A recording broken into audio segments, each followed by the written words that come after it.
Hi, this is Trace Williams, thanking you for joining me in the spiritual journey of What Do You Think?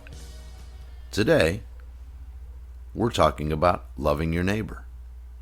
What if they're unlovable? What does it mean to love your neighbor? Who is your neighbor? Why do I have to love him or her anyway? This is one commandment I think that all of us must understand to effectively create a more peaceful society. To love your neighbor means to go out of your way to show kindness, gratitude, respect, patience, encouragement, empathy, and an overall concern for their well-being. If one shows these beatitudes towards his neighbor, it becomes increasingly difficult for him or her not to return the sentiment to you. If you are kind and gentle, then even the hardest of hearts may be softened. This may not happen overnight, but eventually it will happen. To whom do you show these attributes? Who is your neighbor? To be safe, why do you not treat everyone as if they were your neighbor? Be kind to the man walking down the street, the woman in line at the grocery store. Wave to the children in the back of the school bus. Give a nod to the man in the delivery truck next to you at the red light. Would it hurt to give a kind word of encouragement to the person behind the counter at the gas station or convenience store? What if a particular person appears to be unlovable? Love them anyway.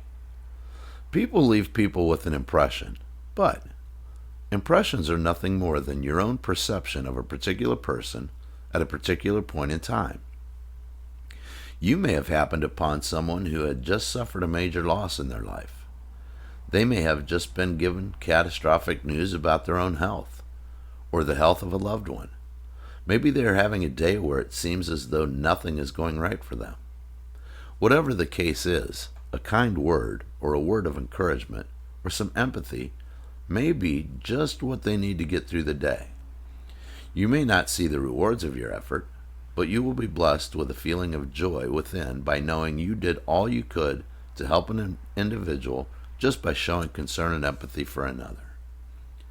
This individual may forget about you in 10 minutes, but at least you may have helped to bring a smile to the person who was in desperate need as they drove into the sunset.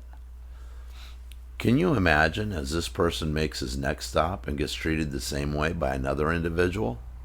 How many encounters of this type would it take for him to have his heart softened to a point where he can now cope easier with whatever situation he is involved?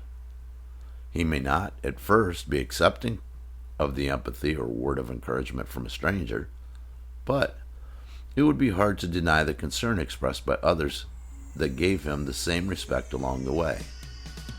It may not happen right away, but over time these beatitudes may prove to him that people are not so bad after all.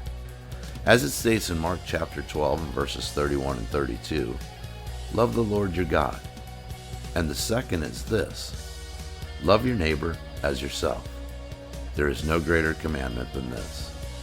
Can you imagine if we all followed at least the second part of the commandment? People would be encouraging people all day long. This would take place anytime, anywhere, and would have such a positive effect on everyone we should meet in our daily travels. Would this not make our neighborhood a more positive place to live?